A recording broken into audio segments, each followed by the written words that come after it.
treats cancer patients.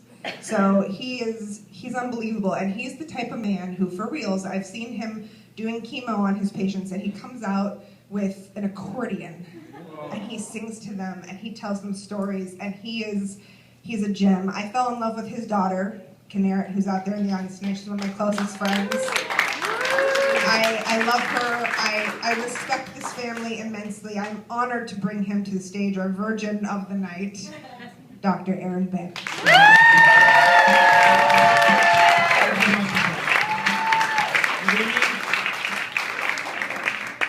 My name is Dr. Aaron Bick, and I'm a medical oncologist.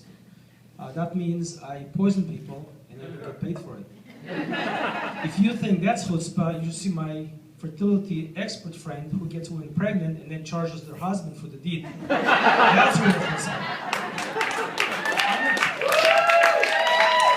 I'm in private practice, which basically means that I do my craft privately. Compare that to my urology friends who think that private practice means you get to practice on people's private parts. And for that, they get the shaft. My gynecologist friends, on the other hand, they are doomed to a life of tunnel vision and always dealing with people's dishonorable discharge. If you're not clapping yet, you probably have not seen my infectious disease friend, Dr. Louis. And if you don't have the stomach for your medical humor, then you need to see a cardiologist. He'll make you palpitate. Yes, sir. Medicine is a noble profession, and I would prefer that you start calling me Sir Aaron Bick. After 23 years of schooling, I took 6 more years of training and finally became a hematologist oncologist, blood and cancer. Then I put on my soldier's uniform and began waging the war on cancer. Now, guys, you can all help in this little war, and to start, you need to palpate meticulously, but gently, your mate's breasts. Women are generally smart, and they will be very appreciative, especially if you tell them that you're doing it for their own good. Girls, testicular cancer is not such a rare phenomenon either, and therefore you need to carefully, and again gently, palpate your mate's testicles. I'm sure they will not object very loudly. And besides, you don't want them to do the deed themselves. I mean, they may go blind. So, when people find out what I do for a living, the general reaction is, yuck, how can you deal with this disease? Your patients always die.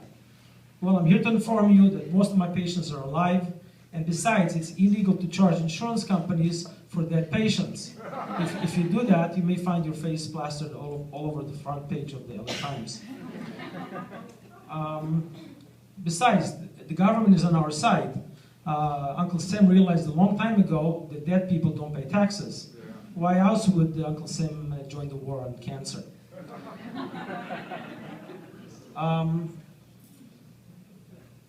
The C word. The C word terrifies a lot of people. But in reality,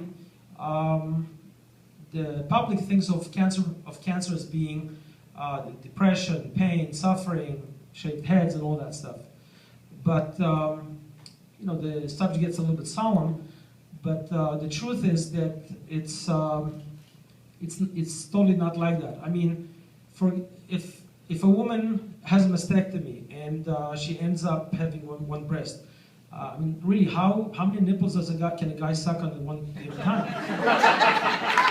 And if she has a fake boob, does his ejaculatory experience change? Is it too much different?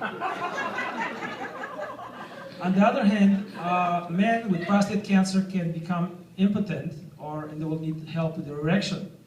Does that make them less of a man? Does a potential implant make the woman's experience that much different? And guys, are we forgetting that there are other body parts to render a lady satisfied? I think that even though the subject is a little bit somber, the truth is that I deal with live and generally happy people. My patients are very appreciative of their lives, and as far as I could tell, they want to live as long as possible.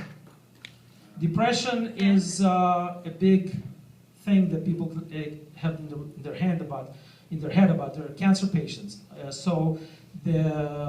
I'm here to inform you that depression, that a lot of depressed people, in fact most of depressed people, do not have cancer, which proves that you don't have to have cancer to get depression.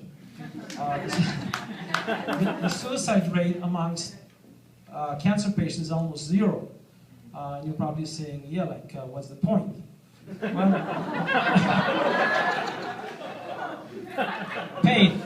pain happens to almost everybody sometime in their lives. Of all the people taking pain medications in this country, very, very few are cancer patients. Most people taking opiates and pain medications actually do not have cancer.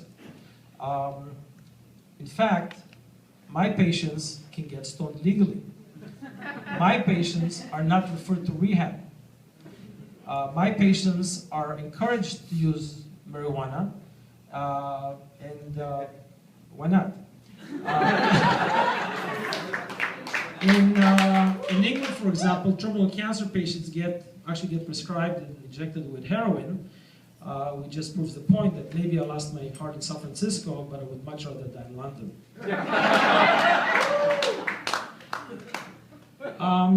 The war on cancer has been fought very vigorously, and we are making strides. Believe it or not, we need a big applause. Yeah. In the 30 years that I've been practicing oncology, I can tell you that major strides have been made. We have not won the war, but we are making progress, and all without the help of the NSA. I think the NSA should focus on cancer surveillance and not telephone surveillance.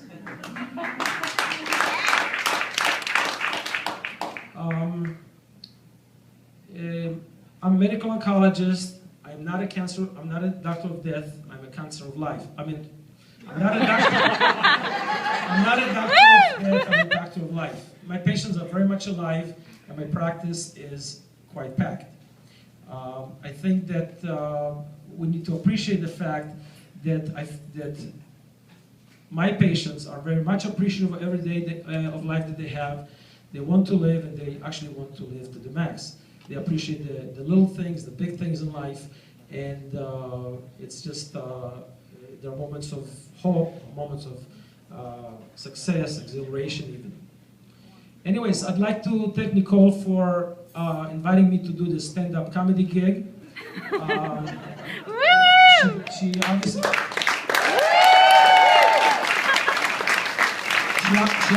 thought I was a virgin and virgins get sacrificed.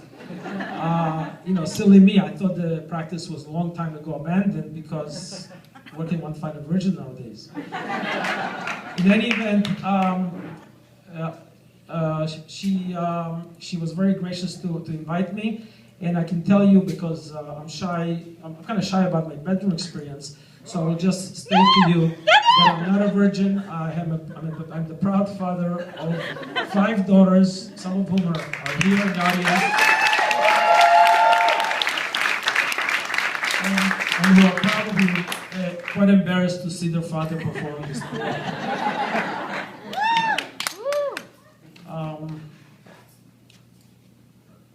I would just like to say that I thought a lot about how to bring humor into the subject of cancer medicine, and I realized that if cancer doesn't kill you, maybe my jokes will.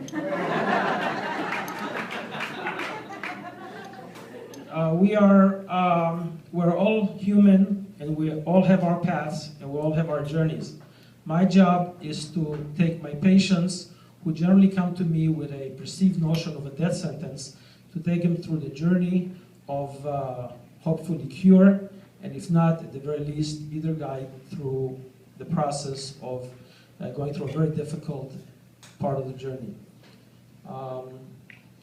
I think that humor in cancer, or in any medicine, or in life in general, is very important, and we should laugh to live and live to laugh, and joke a day will keep me away. Remember that a little poison will go a long way, but early detection will go even further. So see your gastroenterologist to get a colonoscopy, and he will really shove it up your ass.